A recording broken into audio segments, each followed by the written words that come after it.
Дрвната криза рај за дрвократците. Шума на диво се сече како никогаш досега. Најголеми активности дрвократците имаат на Плачковици и Осогоските планини, но и на места блиску до градовите. Со шумите е катастрофа. Имало е многу дрва, меѓутоа од нечовесна совест се не да е пропален, туку уништено. Тај крај на таа страна на нула е. На зголемениот број на дрвократци реагираат и собствениците на приватни шуми кои додека чекаат дозвола за сеча, дрвата им исчезнуваат од кориите.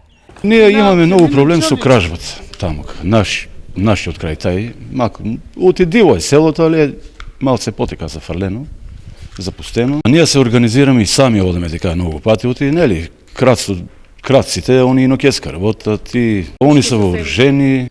Ова е резултат на големата побарувачка на дрва за огрев, а малата понуда. Имено, на истокот за огрев му требаат околу 150.000 кубни метри дрва, а се продаваат од 60.000 кубици.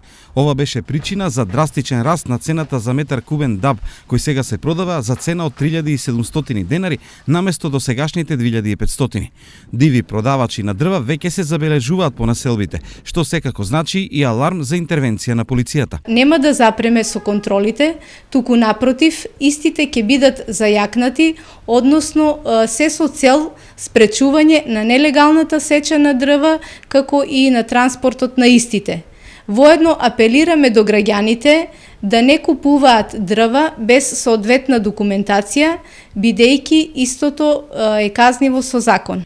Инаку, само дивите трговци со дрва уапсени во акцијата Гора, државата ја оштетиле за 5400 метри кубни дрва и направиле штета од 29,7 милиони денари.